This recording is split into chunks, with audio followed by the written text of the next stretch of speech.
Olá pessoal, tudo bem?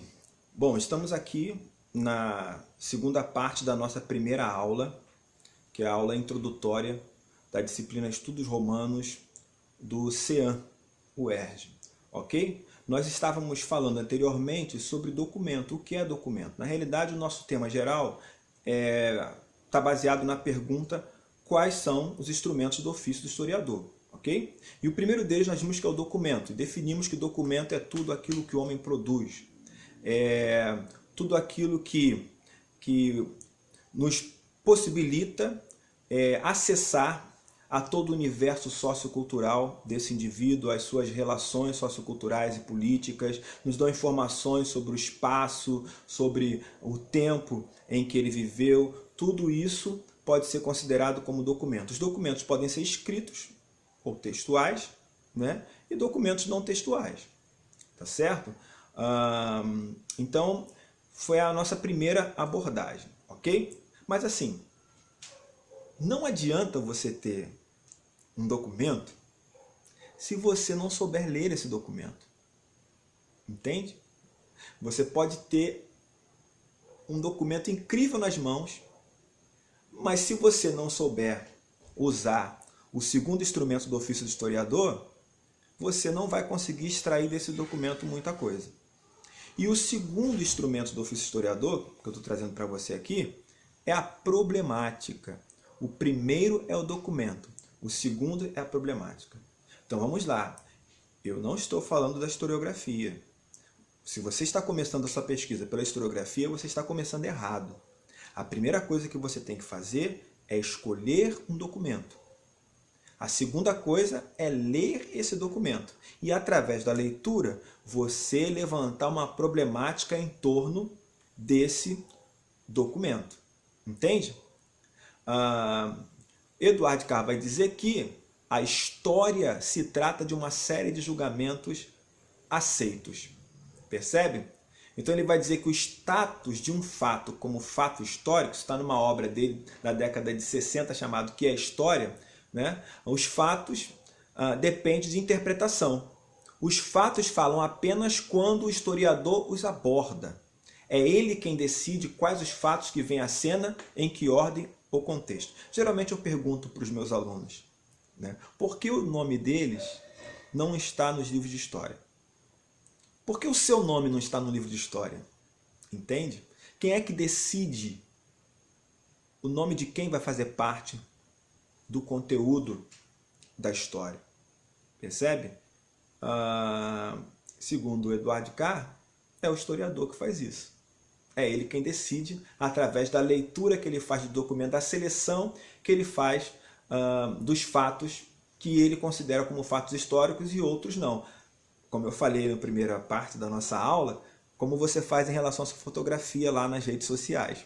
Você separa aquelas que vão fazer parte da história e aquelas que não, certo? Então Eduardo Carr vai dizer que o historiador tem a dupla tarefa de descobrir aos poucos fatos importantes e transformá-los em fatos da história, e de descartar os muitos fatos insignificantes como não históricos. Percebe? Os fatos, mesmo se encontrados nos documentos ou não, precisam ser processados pelo historiador antes que se possa fazer qualquer uso deles. Então você precisa processar esses fatos antes de usá-los como fatos históricos. Então o trabalho principal do historiador, segundo Carr, não é registrar, mas avaliar, né? Os fatos da história nunca chegam diante de nós puros. Eu trabalho com Flávio Josefo, já falei isso para você, certo? Eu preciso ter um olhar problematizando a obra de Flávio Josefo para poder perceber que às vezes o que ele diz não se trata da história propriamente dita, mas sim do julgamento que ele faz em relação a algumas coisas, certo?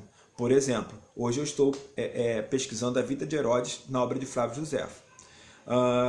E aí, quando Flávio Josefo faz críticas profundas a Herodes enquanto pessoa, né? Fala da ambição de Herodes, fala da crueldade de Herodes, quando ele faz isso, né? E às vezes fala que ele não é um rei legítimo, ele não deveria estar ali no trono, eu preciso me lembrar o seguinte, uma coisa que Flávio Josefo não está dizendo. Ele não está dizendo no texto de que ele pertence à dinastia Asmoneia, ou seja, os Herodes substituíram a dinastia Asmoneia no poder dessa Judéia no século I, antes de Cristo, entende? Então, na realidade, quando ele diz que Herodes não é um monarca legítimo, né, na Judéia, né, não tem linhagem, ele está defendendo a sua própria linhagem. Né? Ele está defendendo a sua família, que deveria estar no poder durante todo esse tempo. Percebe? Então os fatos da história nunca chegam a nós puros. Né? Eles são sempre refratados através da mente do registrador. Quando pegamos um trabalho de história, e é o conselho do Eduardo Carr, né, nossa primeira preocupação não deveria ser com os fatos que ele contém, mas com o historiador que o escreveu. É preciso estudar os historiadores antes de começar a estudar os fatos que eles apresentam. Isso é muito interessante, né? Porque às vezes a gente pega uma obra para ler e a gente simplesmente lê a obra e começa a falar do conteúdo. Mas necessariamente a gente não busca informações sobre o autor. A gente não procura saber qual é a formação desse autor. Quando a gente não tem esse hábito, significa dizer que eu leio qualquer obra de historiografia, mas não consigo situar ela dentro de uma escola. Eu não consigo identificar na obra que eu estou lendo se é uma obra de história política, de história econômica, de história cultural, de história social, de história da religião. Eu não consigo identificar isso por quê? Porque eu não estou acostumado a ler primeiro os autores, a formação que eles têm, para compreender a construção que eles estão fazendo nas suas obras. Então a primeira preocupação é com quem escreve. E aí eu estou falando de historiografia, mas pensando no documento, né, se eu tenho um documento que foi produzido por Flávio Josefo e eu estou analisando ele, a minha primeira preocupação tem que ser quem foi esse tal de Flávio Josefo. Eu tenho que conhecer tudo de Flávio Josefo para poder perceber qual é a tônica que ele vai dar nos seus escritos ou quais são as condições de produção do seu discurso. Né? Então eu preciso conhecer ele. Se eu não conhecer ele, né, consequentemente eu não vou conhecer a ideologia por trás dos seus discursos. Então isso é muito importante. Bom, princípios básicos para a gente poder se aprofundar num texto, para problematizar um texto. Você pegou um documento na mão e você responde aquelas perguntas que são básicas aí de qualquer interpretação, né? Qualquer trabalho de pesquisa ou jornalístico, digamos assim, certo? Você vai lá perguntar o que, quem, quando, certo? Onde, a quem, por quê, como, para quê. Vai fazendo essas perguntas e tentando responder ao longo da sua pesquisa. Mas quando você lê um texto, você precisa fazer perguntas a ele. Você precisa problematizar ele. Né? Então vamos lá. Qual o lugar social do historiador? Né? Quais os saberes que circulam em seu discurso? Qual a autonomia de sua fala? Para quem ele fala? Quais seus instrumentos de ofício? Ele escreve literatura, escreve ficção. Se você está com uma obra na mão, qualquer tipo de texto, você precisa ter uma leitura crítica. Precisa fazer uma análise crítica. Problematizar esse texto. Ok? Então ele diz, o Eduardo Carr diz, a história não pode ser escrita a menos que o historiador possa atingir algum tipo de contato com a mente daqueles sobre quem ele está escrevendo. Né? Ele vai dizer também que a história exige a seleção e ordenação de fatos sobre o passado à luz de algum princípio ou norma de objetividade, né? Aceito pelo historiador. Então, princípios ou normas técnicas de objetividade aceitos pelo historiador, você vai selecionar e ordenar esses fatos de acordo com esses princípios, certo? E o que inclui necessariamente elementos de interpretação. Sem isso, segundo Eduardo Carr, o passado se dissolve em uma confusão de inumeráveis incidentes isolados e insignificantes e a história não pode ser escrita de modo algum. Sem problematização, a história se perde. Ela se perde em uma confusão de inumeráveis incidentes isolados e insignificantes. Não dá para escrever história sem a problematização. Então, primeiro instrumento do ofício do historiador é um documento. Você tem um documento, para sua pesquisa? O segundo instrumento do ofício historiador é a problemática. Você já leu seu documento e já levantou uma problemática em torno dele? Você já fez perguntas a esse documento? Bom, o terceiro instrumento do ofício historiador, no caso, seria um dispositivo teórico, né, que é muito importante. O Einey Mix vai dizer o seguinte: sem interpretação não existem fatos. Sem interpretação não existem fatos. O Roger Chatier, que eu já citei na aula de hoje, né, ele diz que toda reflexão metodológica enraiza-se com efeito numa prática histórica particular, num espaço de trabalho específico. Percebe? Cabe a você descobrir, né? A professora Eni Orlandi, ela afirma que toda leitura precisa de um artefato teórico para que se efetue. O próprio analista está envolvido na interpretação e isso resulta na necessidade de um dispositivo teórico.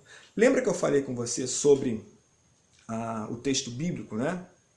Quando você vai ler o texto bíblico, usar ele como documento, mas você não usa um procedimento metodológico, um dispositivo teórico próprio da história, significa dizer que a sua leitura vai se situar, por exemplo, na teologia. Pode ser em outra área, mas vou falar na teologia. Entende? Então, na realidade, ter um dispositivo teórico nos proporciona uma abordagem mais eficiente, né? E ter um procedimento metodológico, vou falar daqui a pouquinho, nos permite o distanciamento necessário do nosso objeto de pesquisa. Percebe? Então é importante o dispositivo teórico por isso. Você precisa se perguntar o seguinte: qual é a área de conhecimento da história que o meu trabalho se situa? Eu estou fazendo história política, estou fazendo história social, estou fazendo história cultural, eu estou fazendo história da economia. Em que área no trabalho de história ele se situa? Mas aí você pode estar pensando: peraí, professor, mas eu não tenho que, para ter uma abordagem mais abrangente, eu não preciso fazer o diálogo entre essas áreas de conhecimento da história? Claro que sim. Né? Se eu dissesse que não, nós estaríamos retrocedendo, né, a uma historiografia aí do final do século XIX e início do XX. Tá certo? Claro que sim. Mas assim, dependendo da problemática que você for levantar, apesar de dialogar com outras áreas de conhecimento da história, o seu trabalho vai se situar numa área específica da história. O documento pode ser o mesmo, mas as perguntas que você faz a ele vão te deslocar mais para a história social, para a história cultural, para a história política e por aí vai. Percebe? No programa de pós-graduação em História da UERJ, nós temos duas linhas de pesquisas: política e cultura, política e sociedade.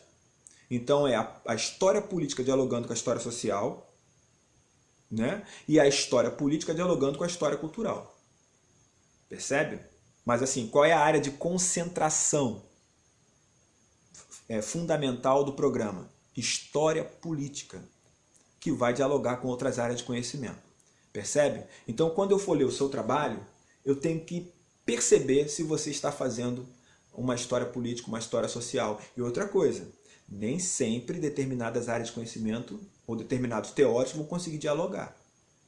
Eu passei por um problema bem interessante durante o mestrado. Né? Eu estava construindo o meu trabalho de mestrado e eu entregava partes desse trabalho para a minha orientadora, a professora Regina Cândido. E como eu estava entregando o trabalho por partes, ela sempre dizia para mim: olha, eu estou sentindo que tem alguma coisa estranha no seu trabalho, mas eu não sei o que é. Quando eu juntei tudo e entreguei para ela, ela disse para mim: descobri qual é o problema do seu trabalho.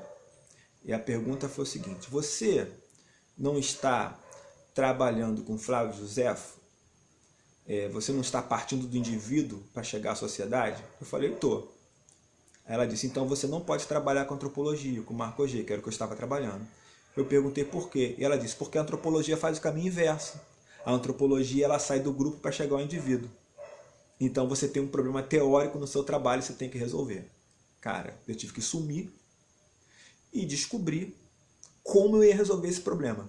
Até que eu cheguei na microhistória. Então eu utilizei um modelo de abordagem conceitual da microhistória, partindo do indivíduo e chegando à sociedade. Entreguei a ela e resolvi o problema teórico. Percebe? Né? Quando a gente não consegue ler a historiografia e situar os nossos autores, a gente pode fazer uma salada no nosso trabalho, com autores que necessariamente não dialogam. Percebe isso? A professora Eni Orlandi vai dizer o seguinte: os sentidos não estão apenas nas palavras, nos textos, mas na relação com a exterioridade, nas condições em que eles são produzidos e que não dependem só das intenções dos sujeitos. Então, tem que interpretar, né? Tem que compreender, certo? Ela vai diferenciar inteligibilidade de interpretação e compreensão. Ela diz que a inteligibilidade está ligada ao sentido da língua, a interpretação, a relação entre esse sentido, e o contexto e contexto imediato. E a compreensão ao saber de como o objeto produz os sentidos. Percebe isso? Então, vamos lá. Nós falamos sobre o primeiro instrumento do ofício historiador, que seria o documento. O segundo, a problemática. O terceiro seria um dispositivo teórico que você tem que ter. Você precisa responder. Vou dar 3 áreas de conhecimento aqui. Política, sociedade ou cultura. Qual seria a abordagem mais eficiente? É claro que se você for dialogar com autores como Javier Pujol, né, como a Susan Peterson, você vai entender que necessariamente, né, você não precisa excluir uma coisa da outra. Se você quiser ter uma abordagem mais abrangente, você vai promover esse diálogo, porque hoje em dia falar sobre uma área excluindo a outra não faz sentido. Não faz sentido. Né? Por mais que a gente fale às vezes em história política, não faz sentido falar do político sem o social e sem o cultural. Não faz sentido. Né? Nós hoje valorizamos o chamado diálogo interdisciplinar, certo? Para poder ter uma abordagem mais abrangente. A história política avançou em direção ao social e ao cultural, o social e o cultural avançaram em direção ao político e vice-versa. Se há alguns anos atrás, né, nós vimos o Edward Carr dizendo que quanto mais social forem os estudos históricos e quanto mais histórico forem os estudos sociais, melhor para ambos, a professora Lynn Hunt ela vai parafrasear o Edward Carr e vai dizer que quanto mais culturais forem os estudos históricos, quanto mais históricos forem os estudos culturais, melhor para ambos. Ou seja, ela aponta um deslocamento. Né? Em meados do século XX, você teve um deslocamento da história para a cultura. Posteriormente, final do século XX, né? E agora no século XXI, você tem um deslocamento da história em direção à cultura. Percebe? Então, primeiro deslocamento da Lynn Hunt, primeiro deslocamento do Edward Carr em relação à sociologia e agora um deslocamento em relação à cultura. Ou seja, hoje nós precisamos, para ter uma abordagem mais abrangente, fazer uso de diversas áreas de conhecimento, importar técnicas e problemáticas de outras áreas de conhecimento, como o professor Ciro Flammarion ele diz. E aí eu quero indicar para você algumas obras que te ajudam nisso, né? A conhecer essas áreas específicas. Eu mandei para você já Domínios da História, do professor Ciro Flammarion. Tem uma que eu não tenho como mandar, que é Um Historiador Fala de Teoria e Metodologia, do professor Ciro Flammarion. Tem Por uma História Política, do René Remond. Por uma História do Político, do Pierre Rosanvallon. Tem a obra do Edward Carr, que é a história, que é mais antiga, mais clássica, né? Então são textos que ajudam você a conhecer as áreas específicas para poder optar por uma abordagem teórica. Eu disse optar, entendeu? Por quê? Porque na realidade a abordagem teórica se trata de uma escolha do historiador. Não existe uma abordagem teórica que seja mais certa ou mais errada. Existe uma abordagem teórica que foi escolhida e bem fundamentada, né? Que vai dar a espinha dorsal do seu trabalho. Então, digamos que o terceiro instrumento aí seria, né, a abordagem com um dispositivo teórico. E falta o quê? Falta a metodologia, não é isso? A metodologia se refere à forma como você vai ler o documento, né? E para fazer isso, você precisa de alguém que tenha uma estratégia de leitura já publicada, né? Por exemplo, alguns métodos que historiadores utilizam. Análise do discurso, né? Análise do conteúdo. Alguns usam a Aine Orlandi, outros usam Michel Foucault, né, para análise do discurso. Né? Nós temos análise do conteúdo, alguns usam a obra do Greimas. Né? Temos o comparativismo construtivo, do Marcel Detienne, na obra Comparar o Incomparável. Temos a análise da imagem, alguns usam Martino Joly, outros usam o Panofsky, certo? Temos numismática. Então são exemplos de procedimentos metodológicos que podem ser usados para nos ajudar nessa leitura do documento. Você aplica a metodologia simplesmente para você não precisar ficar lendo o documento todo toda hora que você for precisar. Certo? Você aplica a metodologia uma vez e você já vai ter a metodologia aplicada que resume a sua problemática, que resume o que o documento diz, e assim você vai construindo a sua pesquisa. Tá bom? Então, a gente finaliza aqui essa primeira aula, que é uma aula introdutória, e eu espero que você saia daqui, né, após essa videoaula, se perguntando, eu tenho um documento? Eu tenho perguntas a esse documento? Eu já estou começando a situar essas minhas perguntas dentro de uma área de conhecimento específico da história? Essas minhas perguntas se referem à história social, à história política, à história cultural? Né? E qual o procedimento metodológico que eu estou usando para poder ler esses documentos? Bom, daqui para frente, a gente não vai retornar nessa aula introdutória, ok? A gente vai começar a falar sobre a história de Roma e tentar identificar isso, problematizar alguns documentos da história romana, procurar ler alguns autores, identificar qual é a abordagem teórica que ele está utilizando para poder defender suas hipóteses, certo? Então esse vai ser o trabalho que a gente vai fazer ao longo do nosso curso. Eu espero que você goste e que ajude você a crescer também, não só nos estudos romanos, mas na sua área de pesquisa, tá bom? Um forte abraço para você e a gente se encontra aí na próxima aula.